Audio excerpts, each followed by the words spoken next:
Boker Tov. A-t-on le droit de mettre sur la plata un plat liquide qui avait cuit avant Shabbat, mais qui a refroidi? S'il s'agit d'un plat solide, alors nous avons une règle. Quelque chose qui a déjà cuit une première fois ne peut pas recuire une deuxième fois. En bishul, ahar bishul. C'est la raison pour laquelle, selon le Rav Ovadia Yosef Zatzal, il serait permis de sortir un plat froid du frigidaire s'il est solide et de déposer pendant Shabbat sur la plata. Comment est-ce possible une chose pareille? Parce que ça a déjà cuit. Oui, mais nous savons qu'il y a un issour de Chachamim qui s'appelle Hazara. Qu'est-ce que ça veut dire Hazara? Hazara, on n'a pas le droit de remettre sur la plaque chauffante même un aliment qui a déjà cuit.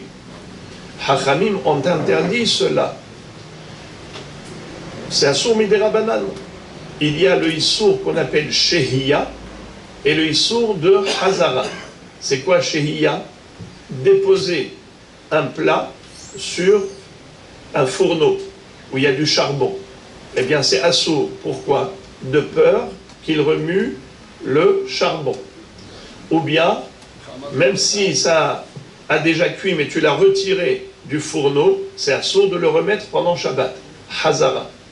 Eh bien, le Rav Ovadia Yosef Zatzal dit que tout cela, c'était vrai à l'époque où on allait cuire sur du charbon ou bien peut-être sur du gaz où on peut augmenter la flamme.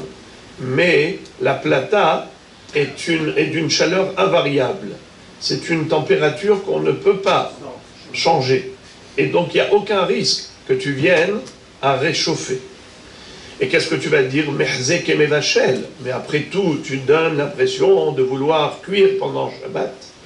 Il dit, étant donné que la plata n'est pas un mode de cuisson classique pendant la semaine, personne ne cuisine avec une plata, c'est juste pour réchauffer ou tenir chaud. C'est la raison pour laquelle il n'y a même pas cette impression de vouloir cuire et cuisiner pendant Shabbat. Donc il n'y a ni le problème de Merzek et Mevachel, ni le problème de Hazara. Mais tout cela, c'est valable uniquement pour un plat solide. Qu'en est-il d'un plat liquide? On a une règle. Le liquide, s'il a refroidi, le réchauffer, ça s'appelle bishul. En hébreu, yesh bishul ahar bishul belah. Lah, ça veut dire liquide. En bishul ahar bishul beyavesh. Yavesh, ça veut dire solide, sec. Pour le solide, une fois qu'il a cuit, comme un morceau de viande ou un morceau de poisson ou de poulet, une fois que ça a cuit, tu ne peux pas le recuire. Mais un liquide qui a refroidi, le réchauffer, c'est sa cuisson.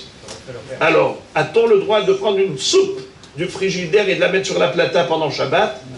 Pour les Sfaradim, c'est une mélacha qui est interdite minatora. C'est mamash cuisiné pendant Shabbat.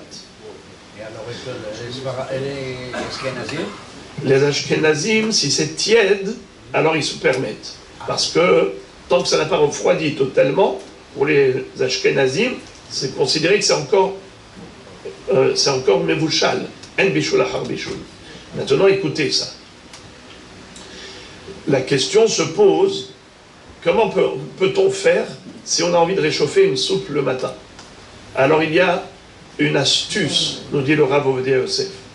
Eh bien, si on a une minuterie, c'est-à-dire que la plate a été branchée sur une prise minuterie. La prise minuterie, tu l'as déjà programmée avant Shabbat pour qu'elle s'éteigne, par exemple, pendant la nuit. Tu n'as pas besoin de plata pendant la nuit. En plus, il fait très chaud en ce moment, tu as une plata en plus, tu cuis.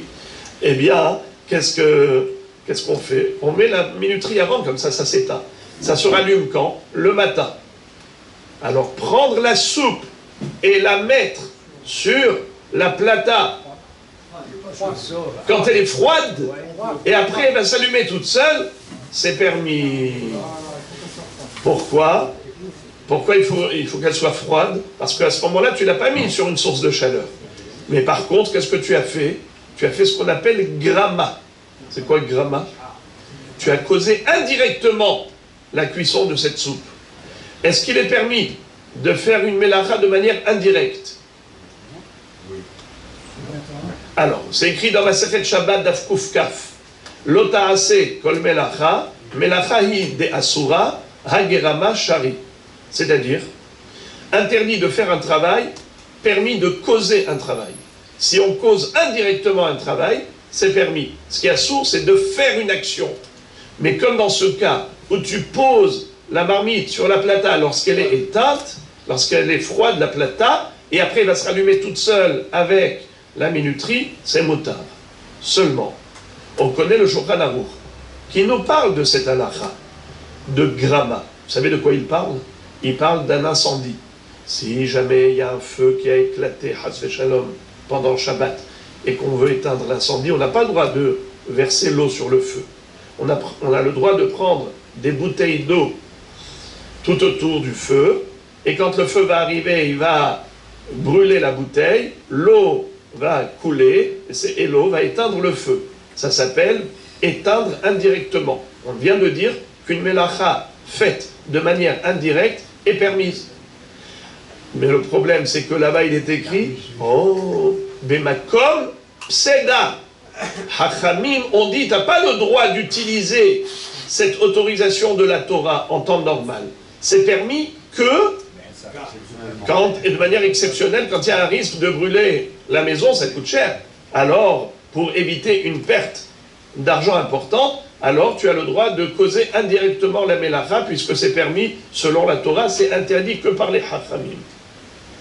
Alors, si c'est comme ça, pourquoi est-ce que, en l'occurrence, il permet de poser sur la plata éteinte, et sachant que la minuterie va la rallumer plus tard, mais tu causes indirectement une mélacha? C'est vrai qu'il n'y a pas de issour de la Torah, mais il y a tout de même un issour des Rabbanan, puisqu'ici, il n'y a pas de risque d'incendie, ici, il n'y a pas de grande perte, c'est juste pour manger chaud. Eh bien, il y a ici deux facteurs qui rentrent en compte pour autoriser. C'est que premièrement, celui qui a écrit dans le Shulchan Aruch, entre parenthèses, qu'une mélacha faite de manière indirecte, c'est interdit midei Rabbanan, c'est un seul des Rishonim. Il s'appelait Rabbeinu Yoel. Le Rav Yosef démontre que le reste des poskim ne sont pas d'accord avec lui.